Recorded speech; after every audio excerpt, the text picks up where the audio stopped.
They thought he was just the night cleaner. They laughed when he questioned the engine diagnostics.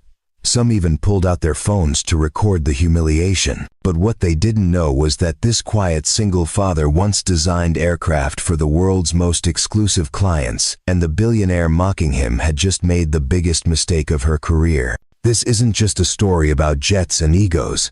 It's about dignity, redemption, and how one man's silence carried more weight than a fortune ever could. If stories like this move you, tales of courage, humility, and the belief that good people still rise when it matters most, we invite you to subscribe to our channel. We tell real stories with heart, stories that remind us what truly defines greatness. Now, take a deep breath, because what happens next will leave you speechless. Before we jump back in, tell us where you're tuning in from. And if this story touches you, make sure you're subscribed, because tomorrow, I've saved something extra special for you. The hangar at Skybridge Aviation gleamed like polished silver under the early morning Sunday. Rows of private jets sat silent and majestic, each worth more than most people would earn in 10 lifetimes. The air smelled of jet fuel, leather, and money, the kind of place where billionaires arrived in convoys and departed in clouds. Landon Pierce arrived on foot. He clocked in at 5:47 a.m., 3 minutes earlier than required, just as he had every morning for the past 2 years. His uniform was simple, navy blue coveralls with maintenance staff, stitched across the back in faded white thread, steel-toed boots that had seen better days, and a badge that granted him access to every aircraft on the property, but respect from almost no one. He didn't mind. Respect was loud, and Landon had learned to live in the quiet. The night shift supervisor, a gruff man named Bill, nodded as Landon passed through the security checkpoint. "Morning, Pierce. Got a full lineup today.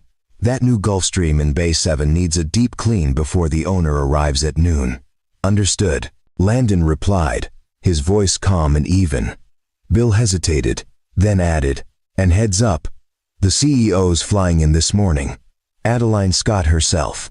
Try to stay out of sight. Yeah, she's got a temper when things aren't perfect." Landon nodded once and moved toward the supply closet. He filled his cart with microfiber cloths, polish, glass cleaner, and the specialized solutions used for aircraft interiors. Everything had its place. Everything had a purpose. He worked methodically, never rushing, never cutting corners. By 7:30 a.m., the hangar buzzed with activity. Pilots in crisp uniforms reviewed flight plans. Mechanics ran diagnostics on engines. Administrative staff hurried between offices with tablets and coffee cups. And then she arrived. Adeline Scott stepped out of a black SUV like she owned the sunrise itself. Mid-40s, platinum blonde hair pulled into a flawless bun, designer sunglasses perched on her nose, and a tailored white suit that probably cost more than Landon's annual salary. She moved with the kind of confidence that came not from effort, but from never having been told no. Behind her trailed an entourage, a personal assistant clutching a tablet, a publicist on the phone, and a photographer snapping candid shots for her social media empire. Adeline Scott wasn't just a CEO, she was a brand. Her face appeared on magazine covers, her quotes circulated in business schools, and her net worth was a number most people couldn't fathom. Skybridge Aviation was her crown jewel, a luxury private jet company catering to the ultra-wealthy. She'd built it from the ground up, or so the story went, and she never let anyone forget it. Landon watched from inside the cockpit of the Gulfstream, where he was wiping down the instrument panel. Through the curved windshield, he could see her holding court near the main office, gesturing dramatically while her team nodded along. He returned to his work. 30 minutes later, Adeline's heels clicked sharply across the hangar floor. She was doing a walkthrough, inspecting the fleet before her morning meetings. Her assistant scrambled to keep up, reading off a list of appointments and updates. "Bay 7 next," Adeline said crisply. "I want to see the Gulfstream before the Hendersons arrive." She reached the jet and stopped at the base of the stairs. Landon was just descending, cleaning cart in tow. He stepped aside to let her pass, but she didn't move. Instead, she looked him up and down, with the kind of gaze reserved for something stuck to the bottom of a shoe. "You're the cleaner?" she asked, though it wasn't really a question. "Yes, ma'am," Landon replied evenly. She glanced past him toward the open cabin door. "Did you finish the interior? Just completed it?" "Completed?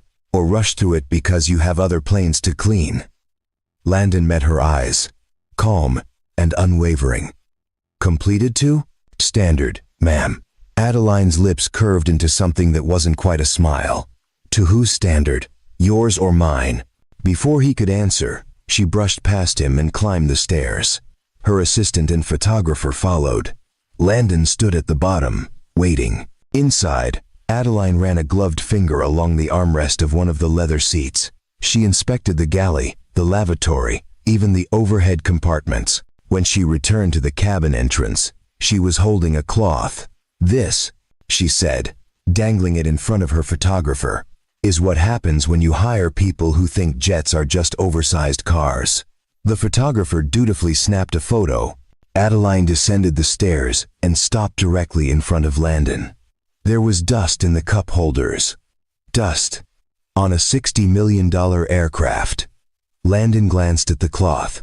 It was clean, completely clean, but he said nothing. She continued, her voice rising just enough for others nearby to hear. "Do you understand what we do here? We don't clean buses. We maintain flying palaces. Our clients are royalty, CEOs, heads of state. They don't pay $250,000 per flight to sit in dust." "I understand," Landon said quietly. "Do you?" She stepped closer. "Because from where I'm standing, it looks like you're sleepwalking through a job you barely qualify for." A few mechanics had stopped working. A pilot paused mid-checklist. Even Bill, the night supervisor, looked over from across the hangar. Everyone was watching now. Adeline turned to her assistant. "Make a note. I want all cleaning staff reevaluated by the end of the month. If they can't meet our standards, they're gone." "Yes, miss." "Scott," the assistant replied, typing furiously. Adeline looked back at Landon one last time. "Jets aren't for cleaners," she said coldly. "They're for people who understand excellence." Then she walked away, heels echoing like gunshots. Landon stood there for a moment, card handle still in his grip. His expression didn't change. No anger, no embarrassment, no defense. He simply turned and pushed his cart toward the next aircraft. But across the hangar, someone had been watching very closely. Summer Holt, a junior aviation coordinator in her late 20s, stood near the dispatch office with a clipboard in hand. She'd seen the entire exchange, and unlike the others who'd already returned to their tasks, she couldn't look away from Landon. There was something about the way he'd stood there. Not defeated, not humiliated, just still, like a man who'd weathered far worse storms and knew this was only weather. Summer had worked at Skybridge for 3 years. She knew every pilot, every mechanic, every admin by name, but Landon Pierce was a mystery. He showed up, did his work, and disappeared. No small talk, no complaints, no stories about his life. She'd tried to make conversation once, months ago, and he'd been polite, but brief. Most people assumed he was just shy or uninteresting, but Summer had noticed things others missed. The way he moved around the aircraft, never hesitating, always knowing exactly where to step. The way he sometimes paused near the cockpit, staring at the instruments with an expression she couldn't quite read. And once, she'd seen him catch a wrench that slipped from a mechanic's hand mid-air, reflexes too fast, too precise for someone who just pushed a mop. Now, watching him disappear into the shadows of Bay 9, Summer made a decision. She was going to find out who Landon Pierce really was, because men like him, men who could take that kind of public humiliation without flinching, were either broken beyond repair or hiding something extraordinary. And something told her it wasn't the first option. By lunchtime, the video was already circulating.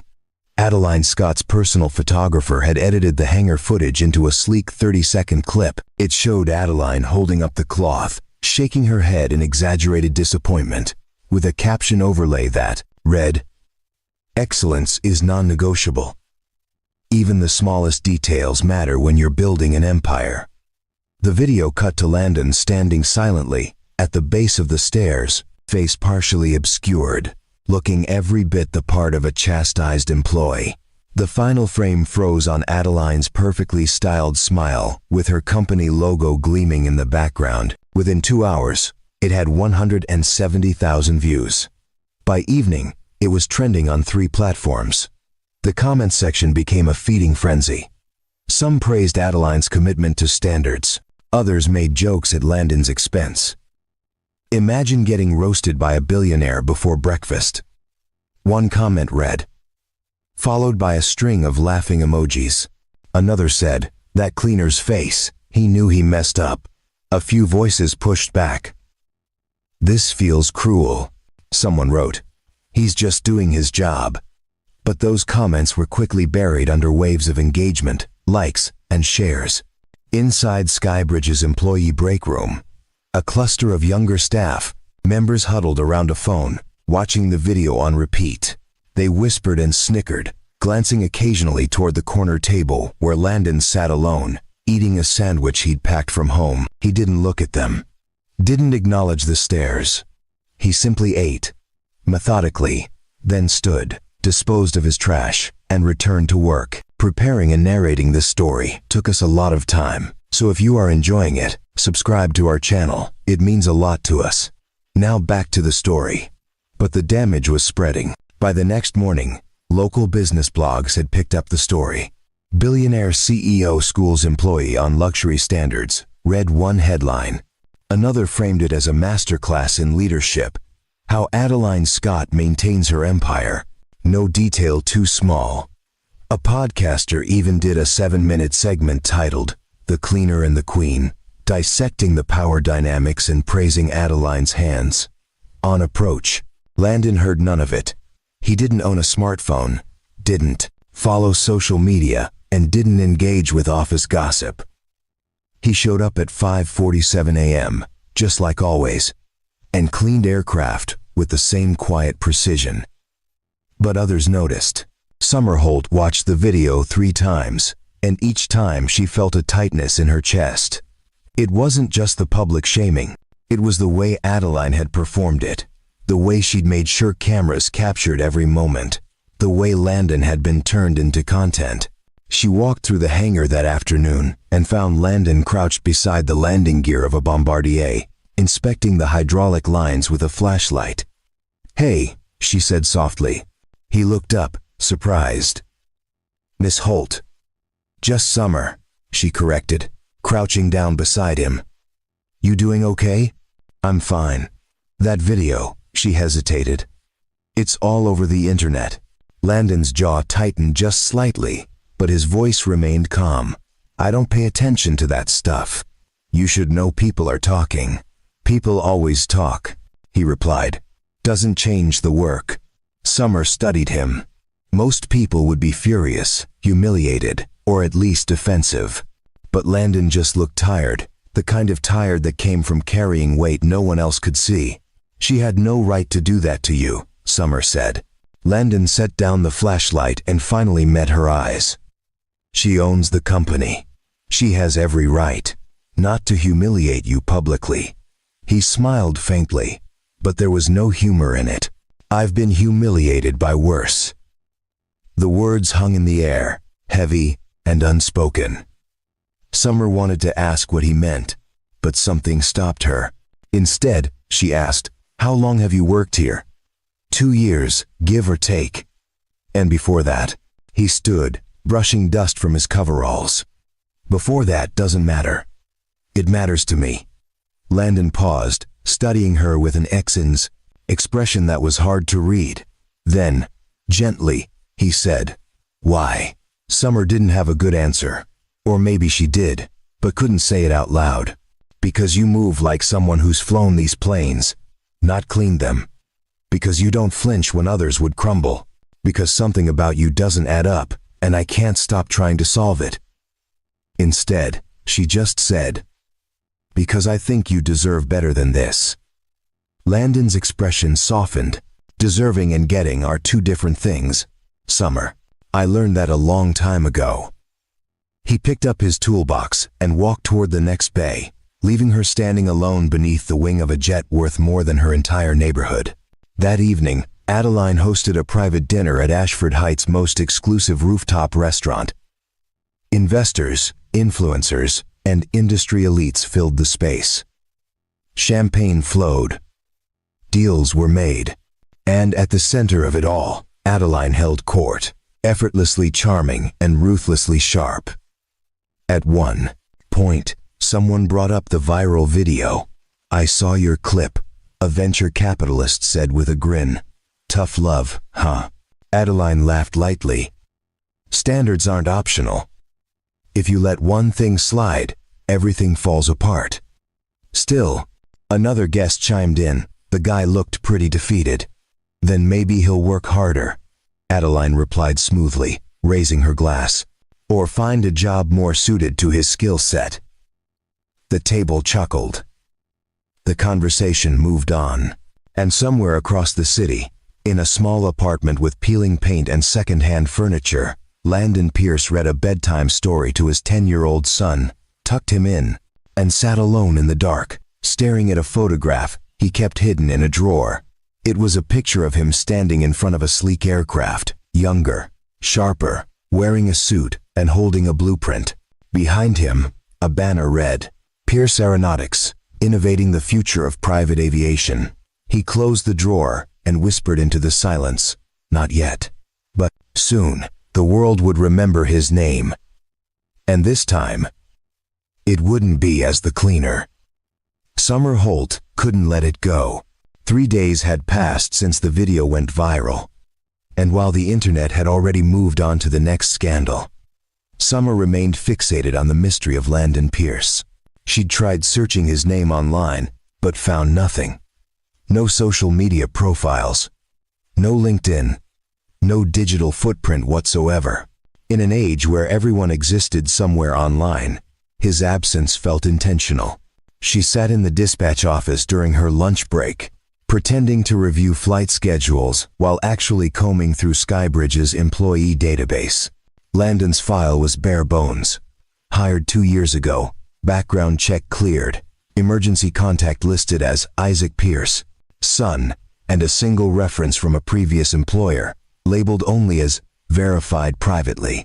No employment history, no certifications, nothing. Looking for something, Summer jumped. Bill, the night supervisor, stood in the doorway holding a coffee mug that read, "I'm not arguing, I'm just explaining why I'm right." Just referencing some scheduling conflicts. Summer lied smoothly.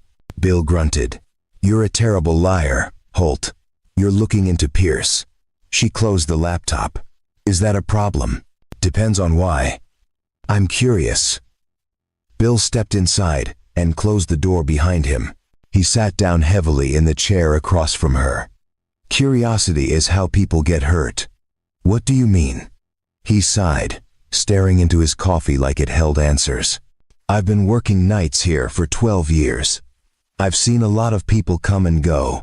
Most are exactly what they seem. Mechanics who wrench, pilots who fly, cleaners who clean. But every once in a while, someone walks through that door who doesn't fit." "And Landon?" "Landon is a man who doesn't want to be found," Bill said carefully. "And in my experience, men like that have reasons. Good reasons or bad reasons." Bill met her eyes. "That's what you're trying to figure out, isn't it?" Summer leaned forward. "Have you ever seen him do anything unusual?" Bill was quiet for a long moment. Then he said, "About 6 months ago, one of our Cessna Citations had an engine malfunction during a pre-flight check. Fuel pressure issue. 3 of our top mechanics were stumped, couldn't figure out the root cause. We were about to ground the plane and call in a specialist from the manufacturer. And Landon was cleaning the cockpit. Overheard the whole thing, didn't say a word, just walked over to the engine cowling, stared at it for maybe 30 seconds, then pointed to a specific valve and said, 'Check the regulator connection on the secondary fuel line. It's cross-threaded.'" Summer's eyes widened. "Was he right?" Bill nodded. "Not only was he right, but he identified a problem that would have taken the specialists hours to find, saved the company 50 grand in emergency repairs, and prevented a potential in-flight failure. What did the mechanics say? They were too shocked to say much. Asked him how he knew. He just shrugged and said he'd seen similar issues before. Bill paused. But here's the thing, Summer. The way he looked at that engine, that wasn't a cleaner who'd seen similar issues. That was someone who'd designed the damn thing. A chill ran down Summer's spine. Did you report it? Tell management? I mentioned it to the operations director. He brushed it off. Said Pierce probably got lucky, or overheard it somewhere. Bill leaned back. But I've been around aircraft my whole life. Luck doesn't sound like that. Knowledge does. Summer's mind raced. There's something else, isn't there? Bill hesitated, then pulled out his phone. He scrolled through his photos and turned the screen toward her. It showed Landon in the far corner of the hangar late at night, long after his shift had ended. He was crouched beside a partially disassembled turbine engine, tools spread around him, studying the components with intense focus. I came in early one morning, around 4 a.m., Bill explained. Found him like this.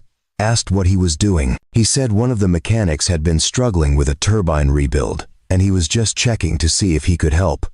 And, by the time the mechanic arrived at 6 a.m., the engine was fully rebuilt. Perfect. Not a bolt out of place. Bill pocketed his phone. That kind of work takes years of training, certifications, expertise. It's not something a cleaner picks up from watching YouTube videos. Summer sat back, processing everything. So why is he here? Why is someone with that kind of knowledge scrubbing toilets and polishing windows? That, Bill said, standing up, is the question you should be asking him, not me. After Bill left, Summer sat alone in the office, staring at the closed employee file on her screen. Every instinct told her to dig deeper, to push harder. But another part of her, the part that had watched Landon stand silently while being publicly humiliated, wondered if some doors were closed for a reason. That evening, she found herself walking through the hangar after most of the staff had left. The space felt different at night, quieter, almost sacred. The jets sat like sleeping giants, their polished surfaces reflecting the overhead lights. She heard a sound from Bay 4, a soft metallic clink. She walked toward it and found Landon, sitting on a workbench, a small notebook open in his lap. He was sketching something, his pencil moving with confident, precise strokes. Working late? Summer asked. Landon looked up, startled.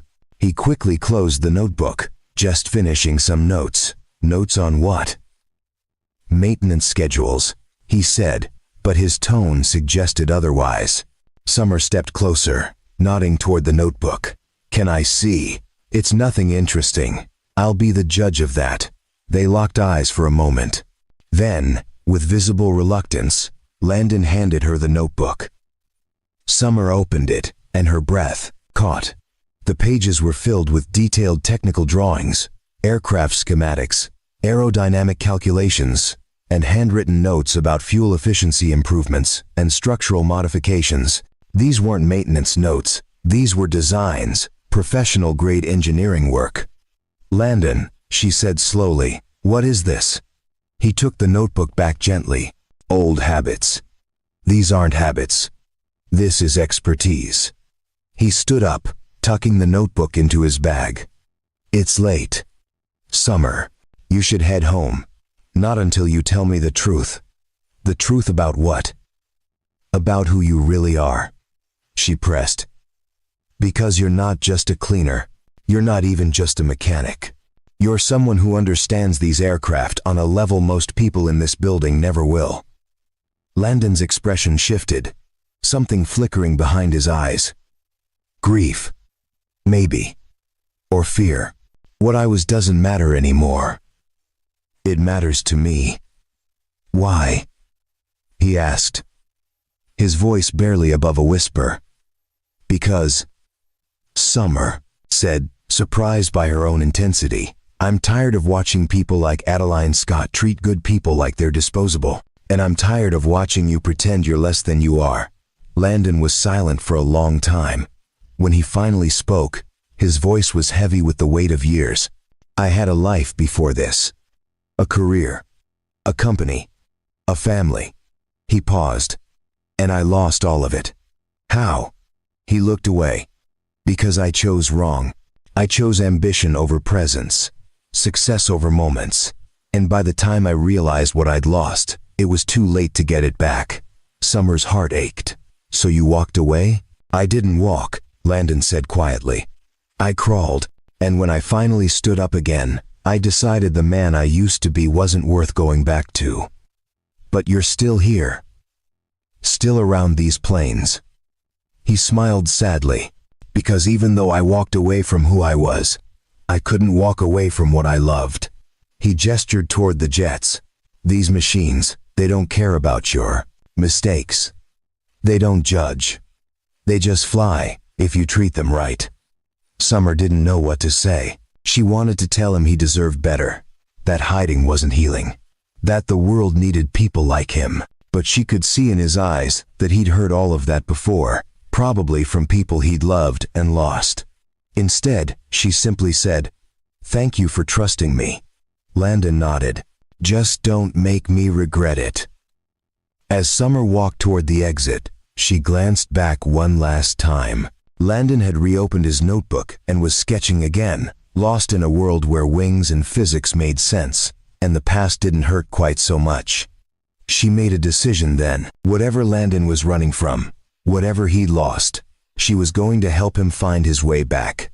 Not to who he was, but to who he could still become. And it started with making sure Adeline Scott never humiliated him again.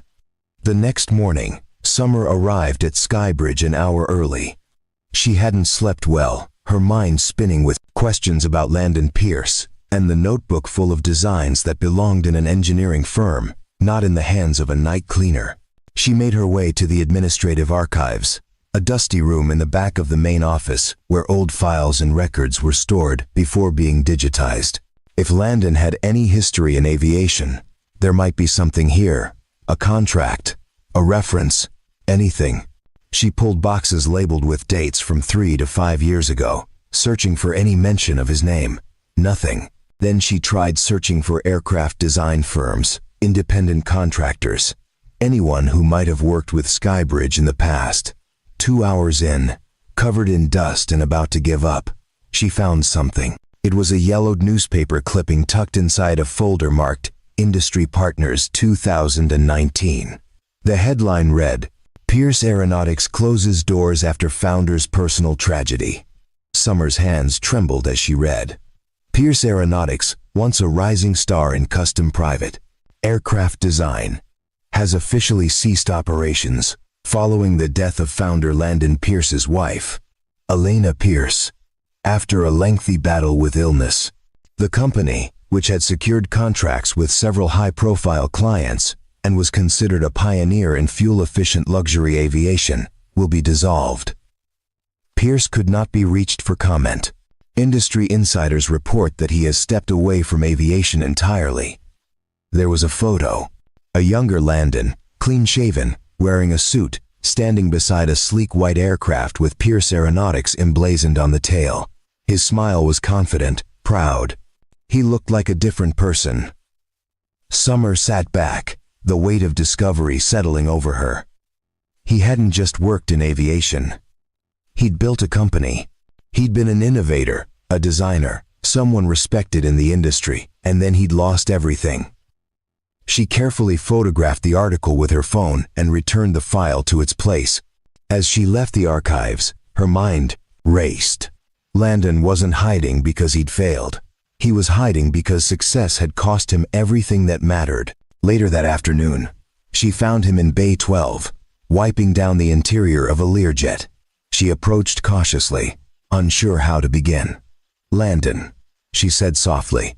He turned, cloth in hand. "Summer, twice in 2 days. People are going to think we're friends." "Maybe we are," she replied. He gave a faint smile but said nothing. She took a breath. I found something this morning. An old newspaper article.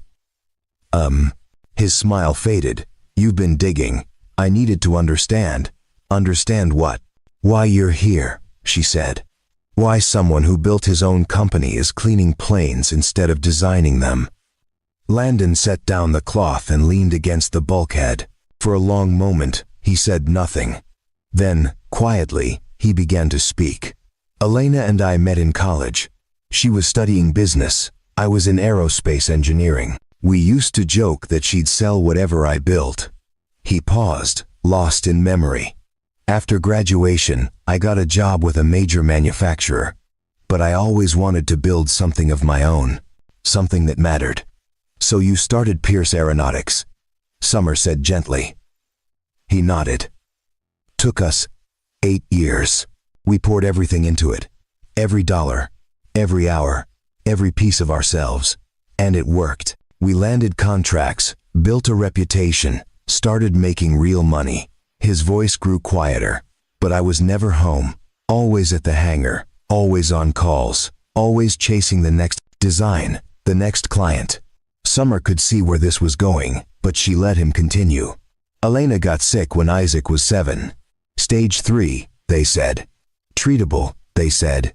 But treatment meant time, attention, presence. And I kept telling myself I'd slow down after the next contract, after the next delivery, after we secured funding. He looked down at his hands. I kept telling myself I had time. But you didn't, Summer whispered. She died on a Tuesday, Landon said, his voice breaking slightly. I was in a meeting with investors. My phone was on silent. By the time I saw the messages, she was already gone. He wiped his eyes roughly. Isaac was at the hospital with my sister. He was alone when it happened, because I chose a conference room over my family. Summer felt tears welling up. Landon, you couldn't have known. That's what everyone said. He replied bitterly. But I did know. She'd been asking me to slow down for months, begging me to be present. And I kept promising I would, right after this next thing. He straightened up. After the funeral, I couldn't look at those planes anymore. Couldn't walk into the hangar without seeing her face, hearing her voice, asking me to come home. So you shut it down. I burned it down. He corrected. Dissolved the company, sold the patents, walked away from everything. Some people thought I had a breakdown. Maybe I did. All I knew was that I'd spent years building machines that flew, and I'd forgotten how to be a father, how to be a husband, how to be human. Summer stepped closer. And you came here. I came here, he confirmed, because I needed to be around what I loved without the pressure of being someone important. I needed to remember that these aircraft are just metal and fuel and physics. They don't care about your titles or your bank account. They just need someone to care for them properly. He met her eyes. And I needed to be there when Isaac got home from school. To make him dinner. To help with homework. To be the father I should have been all along. That's not hiding, Summer said firmly. That's healing. Is it? Landon asked. Because some days, it feels like I'm just punishing myself in slow motion. You're raising your son, she countered. You're showing up every day. You're doing work that matters, even if people like Adeline Scott can't see it. At the mention of Adeline's name, Landon's expression hardened slightly. She reminds me of who I used to be. Obsessed with image, with perfection, with being seen as the best. I look at her and I see myself 10 years ago, and it makes me sick. Summer understood then. The reason Landon had taken the humiliation so quietly wasn't because he was weak. It was because he recognized the person wielding the weapon. He'd been her once, and he knew exactly how much damage that kind of ambition could cause. What if you could show her? Summer asked suddenly. Show her what? That there's another way. That strength isn't about domination. That excellence doesn't require humiliation. Landon shook his head. She wouldn't listen. People like that never do, not until life forces them to. Then maybe, Summer said carefully. Life needs a little push. Before Landon could respond, Bill's voice crackled over the hangar intercom. All personnel, report to the main briefing room immediately. Mandatory meeting in 10 minutes. Summer and Landon exchanged glances. Mandatory meetings were rare, usually reserved for major announcements or emergencies. They made their way to the briefing room along with dozens of other employees. The space filled quickly, mechanics standing alongside pilots, administrative staff crowding near the back, cleaners like Landon hovering uncertainly near the exits. Adeline Scott stood at the front, immaculate, as always, in a charcoal suit. Beside her stood a man in his 60s, silver-haired and stern-faced. Summer recognized him as Harold Westbrook, chairman of Skybridge's board of directors. "Thank you all for coming on short notice," Adeline began, her voice carrying effortlessly across the room. "I'll keep this brief. As you know, Skybridge has been selected to compete for the Meridian contract, the single largest private aviation deal in the industry's history." Murmurs rippled through the crowd. The Meridian contract was legendary, a 10-year agreement to provide exclusive aircraft and services to a coalition of international corporations. The company that won would dominate the luxury aviation market for the next decade. "The final presentation is in 2 weeks," Adeline continued. "We'll be competing against Vanguard Air and Celestial Jets.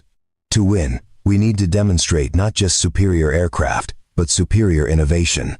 She paused dramatically. "Which is why we're hosting an open challenge." The room went silent. Any employee, regardless of position, can submit a design proposal for a next-generation luxury aircraft. The best proposal will be presented to the Meridian executives as Skybridge's flagship concept. She smiled coldly. "Of course, most of you lack the expertise, but I believe in meritocracy. If someone here has a brilliant idea hiding beneath their uniform, now's their chance to prove it." Summer's heart began to race. She glanced at Landon, but he was staring straight ahead, expression unreadable. Adeline's gaze swept the room and landed, unmistakably, on Landon. "Who knows? Maybe even our cleaning staff will surprise us." A few people chuckled. Landon didn't react. Harold Westbrook stepped forward. "Submissions are due in 1 week. They'll be reviewed by our engineering team and myself personally. The winner receives a $50,000 bonus and full credit on the project." As the meeting dismissed, Summer grabbed Landon's arm. "This is it. This is your chance." "No," Landon said immediately. "Why not?"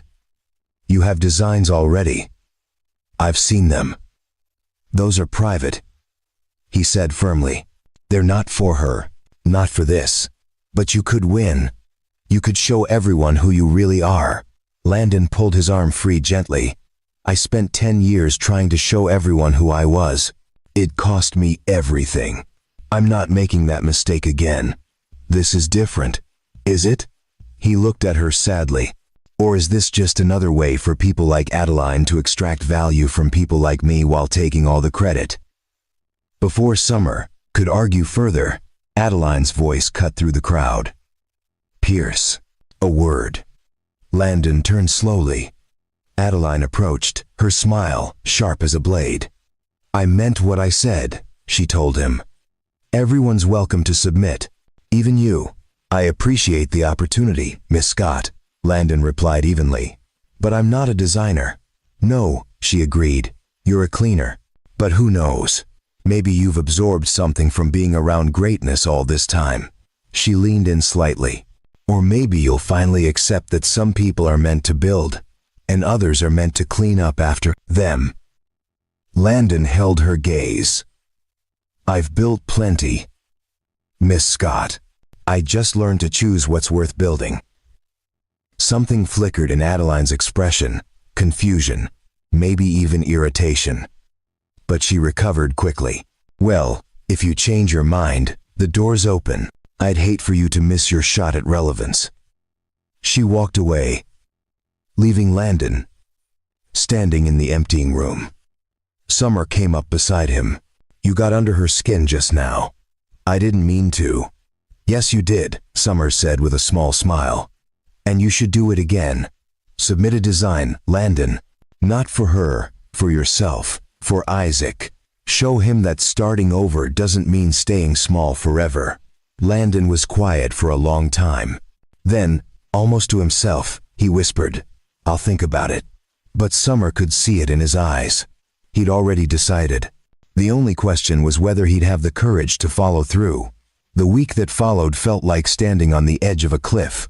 Throughout Skybridge Aviation, the atmosphere shifted from routine to electric. Engineers huddled over drafting tables during lunch breaks. Pilots sketched concepts on napkins. Even some of the administrative staff tried their hand at proposals, though most knew they'd be eliminated in the first round.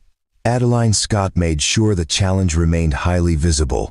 She posted daily updates on social media, teasing the competition, and positioning Skybridge as a company where talent can emerge from anywhere. Her followers ate it up, praising her progressive leadership and innovative approach. What they didn't see were the private meetings, where she told her senior engineers to make sure nothing embarrassing makes it past the first screening. Landon hadn't touched his notebook in 3 days. He'd thought about it constantly, lying awake at night while Isaac slept in the next room, the designs playing out in his mind like films he couldn't stop watching. He had ideas, good ones, innovations in fuel efficiency and cabin pressurization that could revolutionize long-distance luxury travel, but every time he reached for the notebook, Elena's voice echoed in his memory. "You're chasing something that will never love you back." She'd said that 2 months before she died, standing in the doorway of his home office at midnight while he pored over schematics. He'd barely looked up, had promised he'd come to bed soon, had broken that promise like he'd broken so many others. On Thursday evening, Summer found him sitting alone in the employee parking lot, leaning against his old pickup truck, staring at the hangar. "You haven't submitted anything," she said, sitting beside him on the tailgate. "No. You're running out of time. Submissions close tomorrow at 5. "I know." She was quiet for a moment, then said, "Can I ask you something?" "Sure." "What are you more afraid of? That you'll submit something and fail? Or that you'll submit something and succeed?" Landon looked at her, surprised by the question. She continued, "Because I've been watching you all week, and I don't think you're afraid of Adeline Scott or her engineers. I think you're afraid that if you're good at this again, if you let yourself be that person again, you'll lose sight of what matters." "That's exactly what I'm afraid of," Landon admitted. "But you're not that person anymore," Summer pressed. "The man who ignored his family, who chose ambition over presence, he died with Elena. The person you are now, he makes breakfast for his son. He shows up to work early. He helps people without asking for credit. That person doesn't disappear just because he's good at something." "How do you know?" "Because I've seen you," she said simply. "I've watched you turn down credit for fixing that engine. I've seen you stay late to help mechanics troubleshoot problems, then leave before anyone can thank you. You don't do this for recognition anymore. You do it because you can't help but care." Landon felt something loosen in his chest, a knot he'd been carrying for years. "Isaac asked me yesterday why I stopped being an engineer," he said quietly. "I told him I didn't stop. I just changed what I was building." He asked what I was building now. Landon smiled sadly. "I told him I was trying to build a better father." Summer's eyes glistened. "That's the most important thing you'll ever design." "But what if I could do both?" Landon asked, and for the first time in years, he let himself consider the possibility. "What if I could be present for him and still use the skills I spent my whole life developing? Then you'd be showing him something even more valuable," Summer said. "That you can start over without giving up who you are." That night, after Isaac fell asleep, Landon opened his notebook. He didn't think about Adeline or the competition or redemption. He thought about his son, about the world Isaac would inherit, about building something that mattered for the right reasons. He began to draw. By 3 a.m., he had something. Not just a design, but a vision. An aircraft that prioritized environmental sustainability without sacrificing luxury, that used advanced materials to reduce weight and fuel consumption by 40%, that incorporated safety features no one had thought to combine before. He called it the Horizon Project because it represented looking forward instead of backward. At 4:47 p.m. the next day, 13 minutes before the deadline, Landon walked into the submission office. The coordinator, a young woman named Rachel, looked up in surprise. "Mr. Pierce, are you submitting something?" He handed her a sealed envelope containing his proposal, complete with technical drawings, material specifications, and a detailed cost analysis. Yes. She accepted it, stamped it, received, and gave him a copy. Good luck. As Landon walked out, he passed a group of senior engineers, heading in with their own submissions. One of them, a man named Derek Chen, sneered. "Didn't know janitors could draw." "Everyone can draw," Landon replied calmly. "Not everyone can see." By Monday morning, all submissions had been collected. 73 total, ranging from crude sketches on notebook paper to elaborate presentations bound in leather portfolios. The senior engineering team, along with Harold Westbrook and Adeline Scott, gathered in the conference room to review them. They worked quickly, eliminating the obviously unqualified within the first hour. Adeline made a show of giving each one fair consideration, but most were dismissed with barely a glance. "This one's from accounting," someone joked, holding up a drawing that looked like it had been done by a 6-year-old. "It's called the Sky Banana." Laughter filled the room. They narrowed it down to 12 finalists by lunch, then to 5 by mid-afternoon. All were from experienced engineers or designers. All were competent but predictable, variations on existing themes with minor improvements. Adeline was reviewing the 5th finalist when Harold picked up a submission that had been set aside in the questionable pile. "Wait," he said, studying the cover page. "Who's Landon Pierce?" One of the engineers spoke up. "That's the night cleaner, the one from your viral video, Adeline." The room went silent. Adeline's expression hardened. "And someone let him submit?" "You said anyone could," Harold replied mildly. "Let's at least look at it." "It's a waste of time," Adeline said dismissively. He probably copied something from the internet. But Harold was already opening the envelope, and as he began reading, his expression changed. He studied the technical drawings carefully, flipping through pages, his frown deepening with concentration. "This is remarkable," he said finally. "What is?" Adeline asked impatiently. "This design." Harold spread the drawings across the table. "It's not just innovative, it's revolutionary. Look at this fuel efficiency model, these structural integrity calculations, this approach to cabin pressurization." He looked up. "This is expert-level work." One of the senior engineers leaned over. "He's right. These aren't amateur sketches. This is professional, grade aerospace engineering. The math alone would take weeks to compile." Adeline snatched the papers, scanning them with growing disbelief. The design was flawless, elegant in its simplicity yet sophisticated in execution. It addressed problems she didn't even know needed solving. "This can't be real," she said. "He must have stolen it from somewhere." "Where?" Harold challenged. "I've been in this industry 40 years. I've never seen anything like this. It's completely original." Then he had help. Someone drew this for him. "Does it matter?" Harold set down the proposal. "You announced an open competition. You said talent could come from anywhere. Well, here it is, from the last place you expected." Adeline's jaw clenched. "We're not seriously considering this." "I am," Harold said firmly. "In fact, I'm recommending we move this to the final round. Along with Chen's propulsion redesign and Martinez's aerodynamic model, we'll present all 3 to the board tomorrow morning." "That's not happening," Adeline said coldly. "I won't let this company be represented by a cleaner-playing engineer." "Then you're not the leader I thought you were," Harold replied, his voice quiet but steel, hard. You're just another executive afraid of being outshone by someone you underestimated." The words landed like a slap. Adeline stood abruptly, chair scraping against the floor. "Fine. Present it.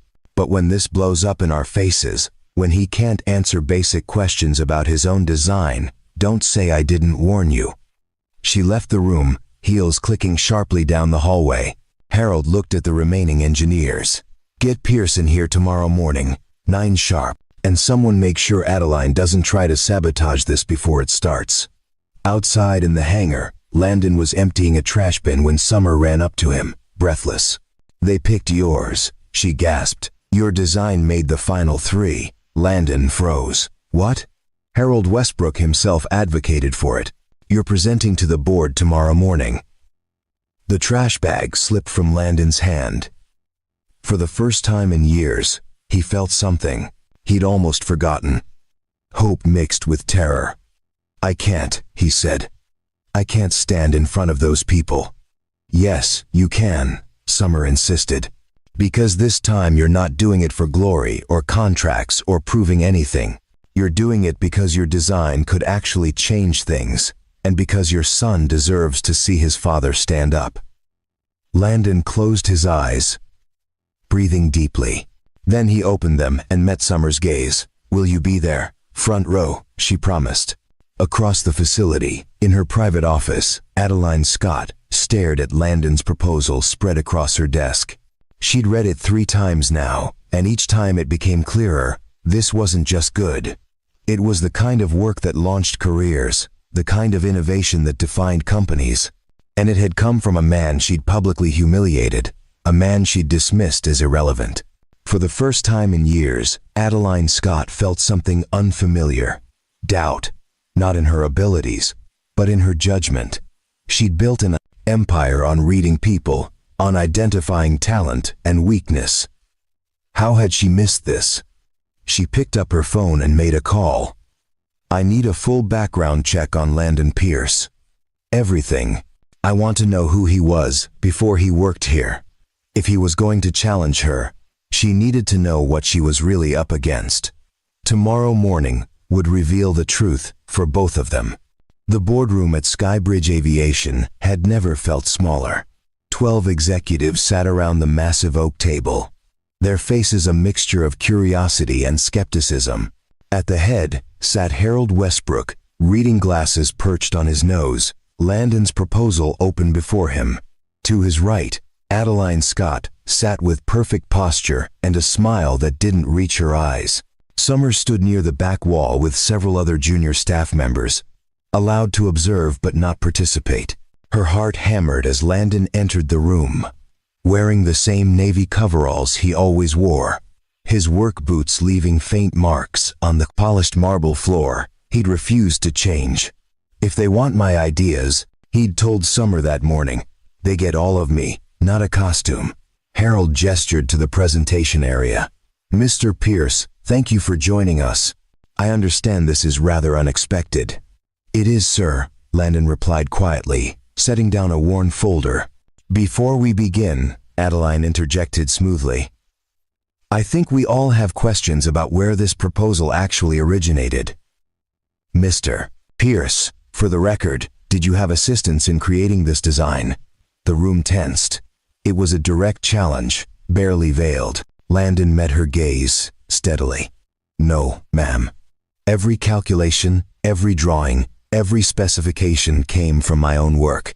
"That's quite remarkable," Adeline continued, her tone suggesting the opposite. "Considering you're employed here as a maintenance cleaner, where exactly did you acquire aerospace engineering expertise?" Harold frowned. "Adeline, that's not necessary right now." "With respect, Harold, it's completely necessary. We're considering presenting this to potential clients worth billions. We need to verify authenticity." Landon remained calm. "I understand your concern, Miss Scott.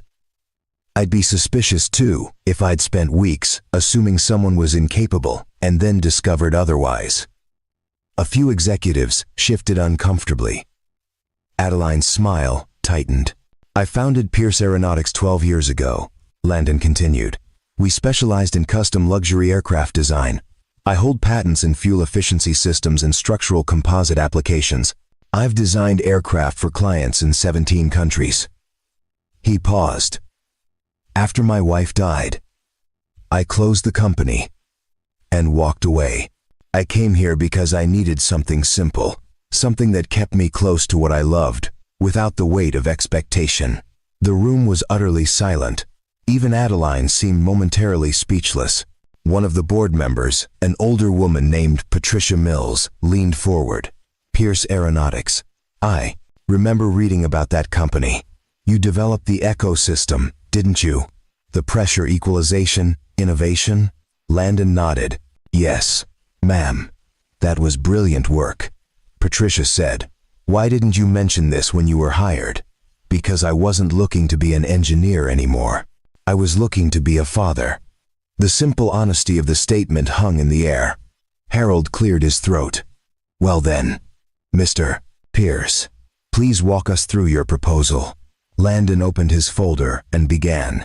His voice was quiet but confident, his explanations clear and thorough. He described the Horizon project not as someone trying to impress, but as someone sharing something he genuinely cared about. The core innovation, he explained, using a marker to sketch on the whiteboard, is the integration of 3 existing technologies in a way no one has attempted. By combining lightweight graphene composites with an adaptive wing design and a hybrid propulsion system, we can reduce fuel consumption by 42% while actually improving speed and range.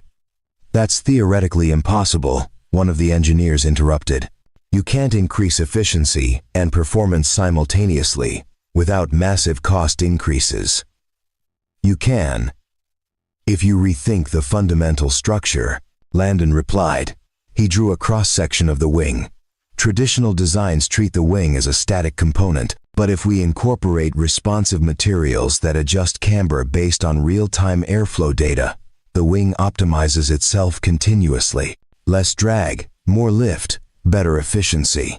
The computational power required for that would be enormous, another engineer argued. Not if you distribute the processing across multiple independent nodes instead of using a centralized system. Each wing section monitors and adjusts itself. The computational load becomes manageable. The questions came faster, more technical, more challenging. Landon answered each one without hesitation, without notes, drawing diagrams and equations from memory. It was clear to everyone in the room that they weren't watching a cleaner pretend to be an engineer. They were watching a master at work. Adeline sat frozen, her earlier confidence crumbling. She'd expected him to stumble, to reveal himself as a fraud, or at minimum someone in over his head. Instead, he was outperforming her senior engineering team. Patricia Mills asked the final question. Mr. Pierce, what's the estimated development cost for a full prototype? Depending on supplier negotiations and testing requirements, between 12 and 15 million. That's significantly less than comparable projects, because we're adapting existing technologies rather than inventing new ones from scratch. Harold closed his copy of the proposal. This is extraordinary work. I move that we adopt the Horizon project as our flagship presentation for the Meridian contract. Seconded, Patricia added immediately. Adeline finally found her voice. Wait. We can't make this decision based on one presentation. We need time to verify these calculations, to stress test the assumptions, to determine if this is actually viable or just theoretical fantasy. Then we'll do that, Harold said. Mr. Pierce, would you be willing to work with our engineering team this week to validate your proposal? Before Landon could answer, Adeline stood. Absolutely not. He's a cleaner, not a consultant. If we want this verified, we'll do it properly through established channels. Why? The question came from Patricia. Why are you so resistant to this, Adeline? Is it because the design is flawed, or because you can't accept that someone you dismissed might be exceptional? I won't dignify that with a response. Then let me dignify it for you, Patricia said sharply. You've built this company on supposedly valuing talent wherever it emerges. You post about meritocracy and opportunity. But the moment someone you've already categorized challenges your assumptions, you scramble to discredit him. She turned to Landon. Mr. Pierce, I apologize on behalf of this organization for how you've been treated. That's not necessary, Landon said quietly. Yes, it is, Patricia insisted. Excellence deserves recognition, regardless of the uniform it wears. Harold made a note. Motion passes. Pierce, you'll coordinate with our engineering director, starting tomorrow. Adeline, you'll facilitate that cooperation. Adeline's face had gone pale. Harold, I need to speak with you privately. Later, this meeting is adjourned. As the executives filed out, several stopped to shake Landon's hand or ask additional questions. Summer made her way to the front, fighting back tears of pride and relief. You were amazing, she whispered. Landon exhaled shakily. I thought I was going to pass out halfway through. You didn't show it. He smiled faintly. Old habit. Never let them see you doubt.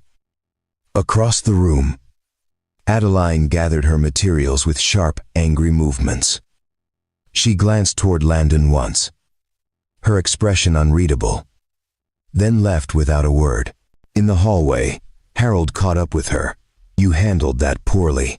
I handled it realistically, Adeline shot back. You just handed our flagship project to someone who's been cleaning toilets for 2 years. Do you have any idea how that makes us look? It makes us look like a company that recognizes talent, Harold replied. Something you used to be good at before you started believing your own press releases. That's unfair. Is it? When was the last time you actually listened to someone below your level? When was the last time you considered that you might be wrong about someone? Adeline had no answer. Harold continued, his voice softer now. You've accomplished incredible things, Adeline. But somewhere along the way, you started measuring people by their positions instead of their capabilities. That's not leadership, that's hierarchy worship. He walked away, leaving Adeline standing alone in the corridor. That evening, news of the board meeting spread through Skybridge like wildfire. Engineers who dismissed Landon days earlier now sought him out with questions. Mechanics who'd barely spoken to him asked about his previous company. Even the pilots began treating him differently, with a respect that transcended his position. Summer found him in his usual spot, cleaning the galley of a Citation jet, working as thoroughly as ever despite everything that had changed. You know you don't have to do this anymore, she said. Yes, I do, Landon replied. Tomorrow, I might be consulting on designs. But today, I'm still the cleaner. The work doesn't change just because people's perception does. She leaned against the bulkhead. You're going to make them all rethink everything, aren't you? I'm not trying to make anyone rethink anything, he said. I'm just trying to do good work and go home to my son. But you've proven something important today. That dignity isn't granted by position, it's carried by character. Landon paused, cloth in hand. My wife used to say something similar. She'd tell me that the most important work we do is the work nobody sees, the small acts of care that don't come with applause. He smiled sadly. Took me too long to understand what she meant. She'd be proud of you, Summer said softly. I hope so, Landon whispered. I really hope so. As night fell over Ashford Heights, two people sat in very different spaces, processing very different emotions. Landon sat at his small kitchen table, helping Isaac with math homework. The Horizon Project folder closed and set aside. His son's laughter filled the apartment as they solved problems together. And for the first time in years, Landon felt whole. Across the city, in her penthouse office, Adeline Scott stood at the window overlooking the glittering skyline. She'd built an empire, amassed a fortune, and commanded respect from thousands. But tonight, she felt smaller than she had in years, because a man in work boots and coveralls had just taught her a lesson she'd forgotten. That true excellence doesn't need a spotlight to shine. It just needs the courage to exist honestly. And tomorrow, when the sun rose again, everything would be different. The private investigator's report arrived on Adeline's desk Wednesday morning. 37 pages of Landon Pierce's life, meticulously documented. She read it in her office with the door locked, her coffee growing cold as the words painted a picture she hadn't expected. Pierce Aeronautics had been more than successful. It had been revolutionary. Landon had held 11 patents, consulted for 3 governments, and turned down acquisition offers worth over $200 million because he'd wanted to maintain creative control. Industry legends had called him a once-in-a-generation talent. Then came the section about Elena, the slow decline, the missed appointments, the phone calls Landon hadn't answered because he'd been in meetings. Hospital staff reported that she'd died holding their son's hand, asking the nurses to tell her husband she understood, that she forgave him. But Landon had never forgiven himself. The report detailed his collapse after her death, how he'd sold everything, donated most of the money to cancer research, and disappeared from the industry completely. Former colleagues had assumed he'd left the country or had a breakdown. None had suspected he'd simply chosen to become invisible. Adeline set down the report, her hands trembling slightly. She'd built her entire identity on reading people, on identifying potential and weakness. Yet she'd looked at this man every day for months and seen only a cleaner, only someone beneath her notice. She'd been so spectacularly, completely wrong. That afternoon, she found Landon in the engineering workshop, working alongside the senior design team. They were testing stress calculations on the Horizon project's wing design, and Landon was patiently explaining load distribution principles to 2 younger engineers who hung on his every word. "Mr. Pierce," Adeline said from the doorway, "may I speak with you privately?" The room went quiet. Landon glanced at his colleagues, then nodded. "Of course." They walked to an empty conference room. Adeline closed the door and, for a long moment, said nothing.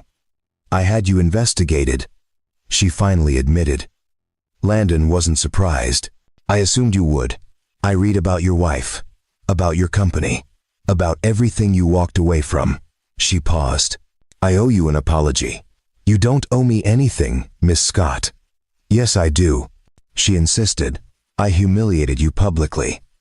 I dismissed your worth based on your position. I treated you as invisible because I couldn't imagine that someone in your role could have value beyond the services you provided." Her voice cracked slightly. "I was wrong, and I'm sorry." Landon studied her carefully. "Do you know why I didn't defend myself when you confronted me that first day?" "No, because I saw myself in you," he said quietly. "The obsession with perfection, the need to be seen as the best, the belief that success equals worth. I lived that way for 15 years, and it cost me everything that actually mattered." Adeline felt tears threatening. "How did you let it go?" "I didn't let it go," Landon replied. "It was ripped away from me, and in the aftermath, I had a choice: become bitter about what I'd lost or grateful for what remained." He gestured toward the workshop. "I chose gratitude. For my son, for simple work, for second chances I didn't deserve. I don't know how to be that person," Adeline whispered. "You start by asking yourself what you're building toward," Landon said. "Are you building an empire so people remember your name? Or are you building something that matters after you're gone?" The question hung between them like a bridge waiting to be crossed. News of Landon's presentation spread beyond Skybridge within days. Industry blogs picked up the story with headlines like, "From Cleaner to Chief Designer," and "Hidden Genius Emerges at Luxury Aviation Firm." The narrative was irresistible, a Cinderella story for the corporate age. But inside Skybridge, something more profound was happening. The morning after Landon's revelation, Bill, the night supervisor, stopped by the workshop. "I need you to know something," he told Landon. "I've worked here 12 years, and nobody ever asked my opinion on anything technical. Yesterday, an engineer asked me what I thought about hydraulic routing because I've been watching these systems longer than most of them have been alive." Similar stories emerged throughout the week.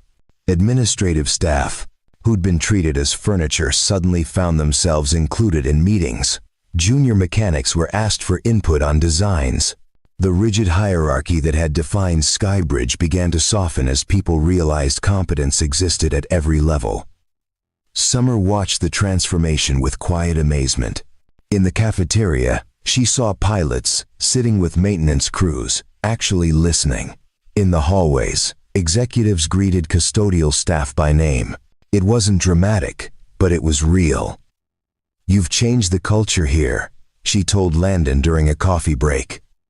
"I haven't done anything," he protested. "You existed authentically," she replied. "Sometimes that's enough." The most striking change was in Adeline. She began arriving earlier, staying later, not to work more but to observe more. She attended morning maintenance briefings, asked questions instead of issuing directives, and actually listened to the answers. One morning, she found Landon teaching a small group of junior engineers. She stood in the back, watching him break down complex aerodynamic principles, using only a whiteboard and patience. After the session, she approached him. "You're a natural teacher." "Elena used to say the same thing," Landon replied. "She thought I should have been a professor instead of a designer." "Would you consider it? Teaching here formally?" Landon hesitated. "What are you asking?" "I'm asking if you'd accept a position as Director of Innovation. You'd split time between design work and mentoring our engineering teams." She paused. "No pressure, no expectations beyond sharing what you know." "I need to think about it," Landon said carefully. That evening, he discussed it with Isaac over dinner. "So they want you to be a boss?" his son asked. "Something like that. Would you have to work late like before?" The question pierced Landon's heart. "I don't know, buddy. That's why I'm not sure I should do it." Isaac was quiet for a moment, pushing peas around his plate. Then he said, "Mom used to tell me that you were really good at building things. She said you could make anything fly if you tried hard enough." "She said that?" Isaac nodded. "She also said the hardest thing about loving you was watching you forget to love yourself." He looked up, his young face serious beyond his years. "Maybe this time you could build things and still be home for dinner." Landon felt tears building. "When did you get so wise?" "I had a really good mom," Isaac replied simply, "and a dad who's trying really hard." The Meridian presentation was scheduled for Friday morning. Harold Westbrook assembled the team in the main conference room Thursday evening for final preparations. The Horizon project had been refined, validated, and polished into something extraordinary. "Tomorrow determines the next decade of this company," Harold told the assembled group. "Landon, you'll be presenting the technical specifications. Adeline, you'll handle the business case. Questions?"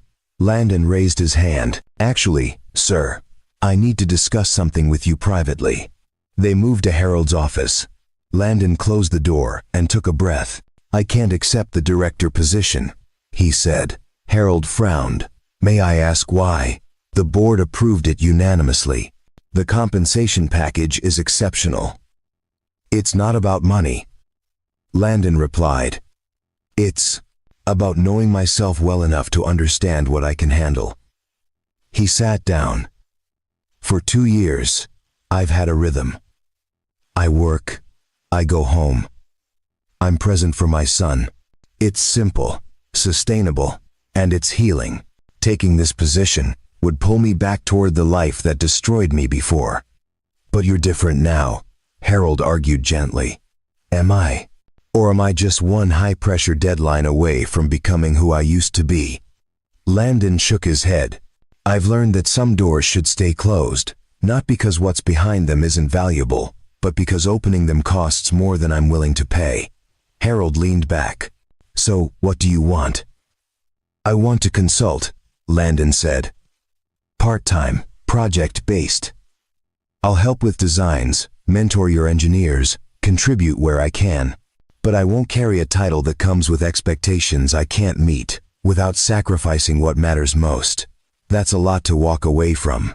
"I'm not walking away," Landon corrected.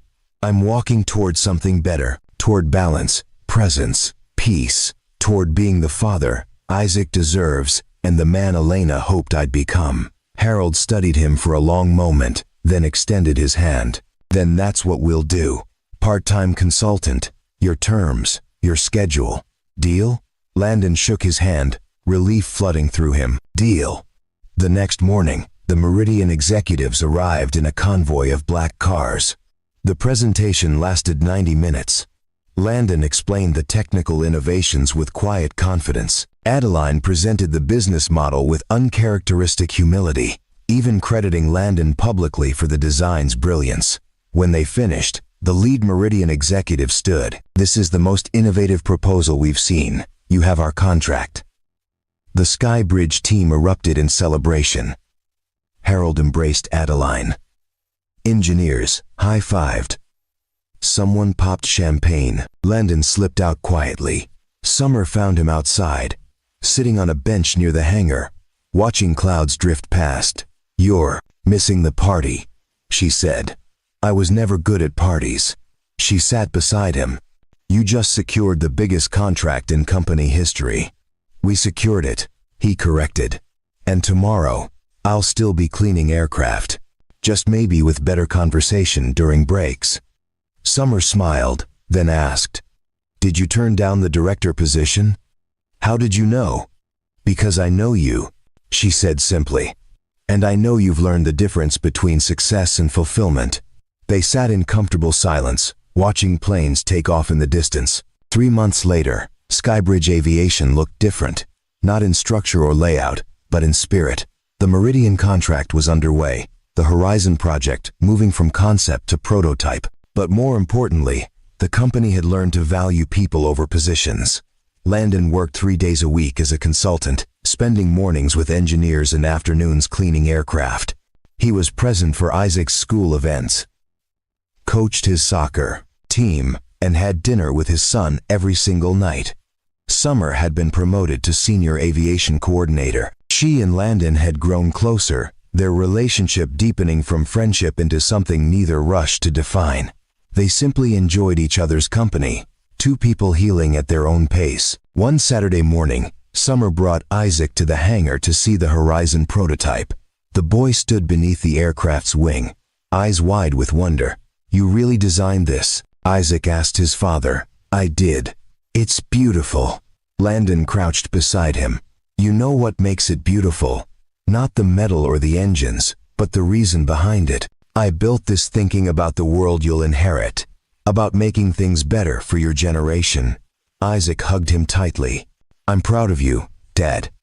Those 4 words meant more than any contract, any title, any amount of money. Across the hangar, Adeline watched the scene. She'd changed too, becoming less focused on image and more interested in impact. She'd started a mentorship program at Skybridge, created pathways for staff to advance regardless of their starting position, and donated substantial funds to causes Elena Pierce had cared about. She approached Landon as Isaac ran off to explore with Summer. Thank you, Adeline said. For what? For teaching me that strength doesn't require cruelty, that excellence doesn't demand perfection from others, and that the most powerful thing a leader can do is admit they were wrong. Landon smiled. You taught yourself. I just held up a mirror. As Adeline walked away, Landon felt Summer's hand slip into his. They stood together, watching the prototype gleam in the afternoon Sunday. You know what I've learned? Summer said softly. That the quietest people in the room are often the ones who've already fought the battles everyone else is still preparing for. And what have those quiet people learned? Landon asked. She leaned her head on his shoulder. That peace isn't the absence of struggle, it's the presence of purpose. High above, a private jet traced white lines across blue sky. Inside Skybridge Aviation, mechanics worked alongside engineers, cleaners contributed ideas that changed designs, and a man who'd once lost everything had found something far more valuable, a life measured not by achievement, but by presence, not by acclaim, but by love. Landon Pierce would never make headlines again. His name would appear in patents and design credits, but always quietly, always humbly. And that was exactly how he wanted it, because some victories aren't won with noise and spectacle. Some victories are won in the small moments, the daily choices, the quiet decision to be present for what truly matters. And as the sun set over Ashford Heights, casting golden light across the hangar, 3 people, a father, his son, and a woman who'd learned to see beyond surfaces, walked toward a future built not on what they'd lost, but on what they'd chosen to become. The jets would fly. The contracts would come. The world would keep spinning. But here, in this moment, they had everything that mattered. Each other, purpose, and the peaceful knowledge that dignity was never granted by position. It was carried in the heart of anyone brave enough to choose authenticity over applause. 18 months later, the aviation magazine lay open on the coffee table, its glossy cover featuring a sleek white aircraft against a sunset sky. The headline read, "The Horizon Project: How One Design Changed Luxury Aviation Forever." Landon barely glanced at it anymore. The first few weeks after publication, journalists had called constantly, requesting interviews and profiles. He declined them all, referring everyone to Skybridge's media team. His part in the story was done. What mattered now was what came after. He stood in the kitchen of a new apartment, larger than the last, with windows that let in morning light and a second bedroom Isaac had decorated himself. The walls were covered with drawings of aircraft, half of them designed by his son's imagination. The other, half careful recreations of his father's work. Summer emerged from the bedroom, pulling her hair into a ponytail. They'd been together officially for 8 months now, taking things slowly, building something solid. She'd met Alina's parents, had earned Isaac's trust, and never once tried to replace what had been lost. She simply added something new. "Big day," she said, kissing Landon's cheek. "Every day with him is big." Landon replied, glancing toward Isaac's room, where his now 11-year-old son was getting ready for school. At Skybridge Aviation, the morning briefing included voices from every department.